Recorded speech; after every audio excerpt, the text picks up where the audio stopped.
Salut à tous dans cette nouvelle vidéo Lego. Aujourd'hui on va se faire une petite review test du set promotionnel qui sera offert pour 150 € d'achat. Oui, je sais, sans restriction de gamme, à partir du week-end prochain, le 21 et le 22 novembre pour le week-end anticipé du Black Friday. Et ensuite, logiquement, sous réserve de stock disponible, je le souhaite, bien sûr, pour le Black Friday 2020 qui va commencer le 27, le vendredi, jusqu'au 30 novembre 2020 qui est donc cette fois-ci le Cyber Monday. Et on parle, vous vous en doutez, du set 40-410, l'hommage à Charles Dickens. Lego a eu l'aimabilité de m'en envoyer, je vais pouvoir vous le présenter en avance. L'objectif étant bien sûr de savoir si le week-end prochain ou pour le Black Friday, vous devez lâcher 150 balles pour cette boîte. Voilà, boîte qu'on voit déjà depuis très longtemps sur les réseaux sociaux et qui a même déjà été mise en ligne quelques jours auparavant sur le site de Lego. Pour commencer, je vous propose qu'on fasse un petit tour de la boîte. Vous allez voir, Lego a encore réussi à nous sortir un packaging plutôt sexy en mode fête de fin d'année.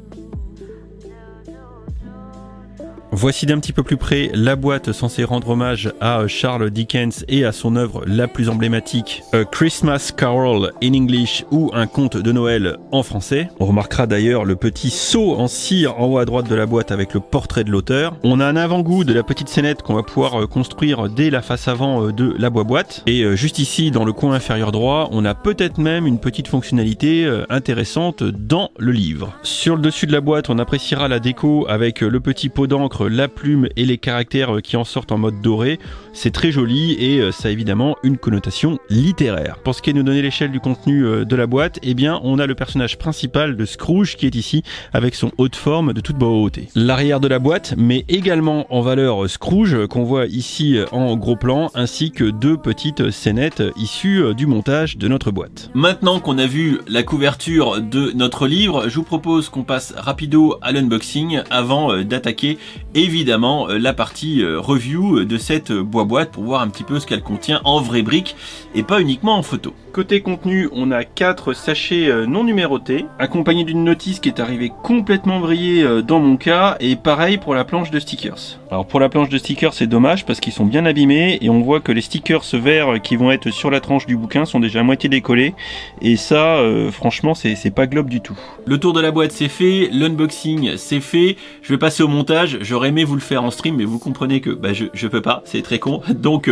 télétransportation dans le temps et on attaque tout de suite la review de notre boîte. Découvrons maintenant les 3 mini-figurines qui accompagnent ce petit set promotionnel et vous allez voir, elles sont de toute beauté. Et on commence avec Ebenezer Scrooge, je suis sûr que je vais mal prononcer, qui est le protagoniste principal de ce conte de Noël. Un vilain personnage qui ne croit pas à la magie des contes de fées mais qui finira par y croire, vous vous en doutez. La tête est visiblement exclusive à ce personnage, barbichette sur les côtés à l'ancienne en mode année 1800 et les petites lunettes vraiment de toute beauté. Le torse quant à lui n'est pas nouveau, c'est le même que Cornelius Fudge dans la dernière version de la cabane d'Hagrid dans la gamme Harry Potter. À côté, nous avons Bob Cratchit qui est l'employé de Scrooge, quelqu'un qui vit une vie modeste. Alors la tête est pas nouvelle puisqu'on l'a vu dans au moins 6 figurines Star Wars, et par contre le torse semblerait être une nouveauté. On appréciera les petits motifs à carreaux de l'espèce de petit veston là, c'est vraiment très sympa, la chemise derrière.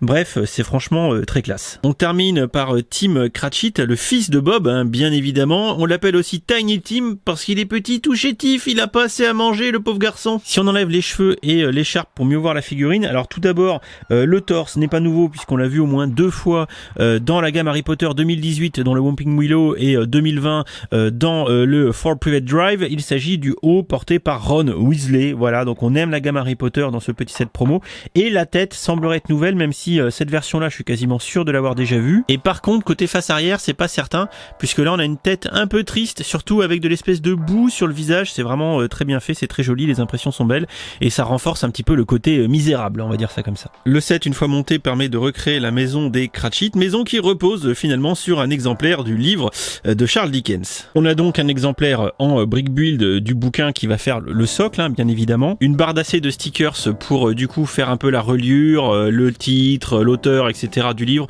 et on voit d'ailleurs que le stickers moi se décolle parce qu'ils étaient abîmés et ça franchement c'est pas cool. On va devoir appeler le SAV avez de chez Lego, parce qu'à 150 € le cadeau, si vous avez comme moi ici les stickers qui se décollent parce qu'ils ont été mal pliés dans la boîte, franchement c'est un peu abusé. Du coup la base en elle-même du bouquin est assez simpliste, hein, comme vous pouvez le voir, on va faire tout le tour avec des briques striées tan, hein, pour faire les pages, hein. Bon bien sûr ça fait son office avec les stries à l'horizontale, hein. C'est assez représentatif, et on met un petit peu de plaquage sur le côté pour l'aspect dos du livre, avec encore une fois le titre et l'auteur comme je viens de vous le dire, plus tous les petits stickers que vous voyez qui sont évidemment magnifiquement posés. Quand on regarde l'intérieur de la bâtisse, on n'a que deux murs, hein, du coup, hein, un avec la porte d'entrée. D'ailleurs, à ce titre-là, il n'y a pas vraiment de porte, hein, c'est tout fermé, il n'y a pas de porte montée, hein, c'est tout fixe, à moins que j'ai fait une erreur de montage, mais je ne crois pas. Les charnières que vous pouvez voir ne sont là que pour faire le zigzag dans le mur et le positionnement du mur sur le livre. Voilà, mais comme vous pouvez le voir, on n'a pas de porte en tant que telle. Je pense que la porte, c'est le brick build avec les rondins marron, pardon, pour faire une porte en bois, mais qui ne peut pas s'actionner malheureusement. On regarde un petit peu le reste de la façade extérieure avec un petit bout de tuiles enneigées, un petit bout de mur qui fait un peu la cheminée, hein, juste ici. Voilà, et un petit peu de déco à l'extérieur, hein. Vous pouvez voir qu'on a un petit sapin qui est ici, quelques petits stickers pour montrer que le mur est pas en bon état, hein, que la famille Cratchit ne roule pas sur l'or.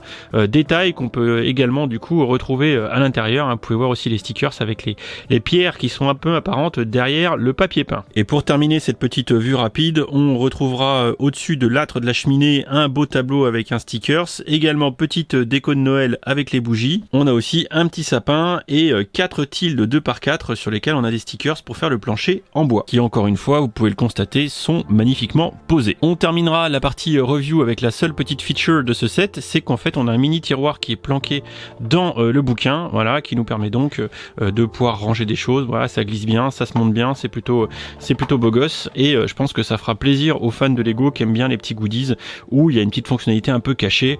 Voilà, on est un petit peu dans cette thématique avec ce livre de Dickens. Et voilà qui termine ce petit tour de ce set promotionnel qui va rendre hommage à Charles Dickens. Et Lego ne se trompe pas en cette fin d'année avec Noël qui approche, adapter en cette promo un conte de Noël mondialement connu. Bah écoutez, c'est plutôt une bonne idée, même si nous côté français, je pense qu'on connaît un petit peu moins l'œuvre de Charles Dickens, et très certainement ça nous parlera beaucoup moins que dans le reste du monde, et surtout que dans les pays anglo-saxons. Néanmoins, la vraie question à laquelle il faut répondre, ce set étant hautement mignon et ayant une connotation hautement noëlistique, si je peux me prononcer ainsi, évidemment, c'est est-ce que vous avez envie de dépenser les 150 € pour avoir ce petit set pour, on va dire, parfaire votre décoration de Noël. Et j'espère à ce titre que la vidéo du jour saura vous aider à répondre à cette question et savoir si du coup vous devez ou non dépenser les 150 €. Les figurines sont jolies, les personnages vont pas trop nous parler, donc est-ce que vous contentez de jolies figurines, ça vous suffit? Le petit montage est plutôt sympa, la maison montée sur le bouquin, c'est plutôt sympa, c'est franchement très mignon. Voilà, donc vous avez deux options, soit vous dépensez 150 balles durant le week-end anticipé du Black Friday ou durant le Black Friday, ou alors vous passez votre tour et vous essayerez de le choper sur les marchés secondaires, sachant qu'à mon avis il devrait y en avoir beaucoup, qu'il est valorisé à 24,99 € de mémoire, et que vous devriez le trouver à 40, 50 €, peut-être un peu plus avec les frais de port. Ceci dit, quand vous commencez à payer le truc quasiment entre 40 et 50, voilà, bah dépenser 150, on y arrive vite en fait, hein. Donc c'est vous qui voyez. Voilà, j'espère que la petite vidéo vous aura aidé, je vous fais plein de bisous, puis je vous dis à très vite pour la suite de nos aventures, et n'oubliez pas, il y a l'article avec des photos sur le blog, n'hésitez pas à y faire un saut. Ciao ciao, des bisous.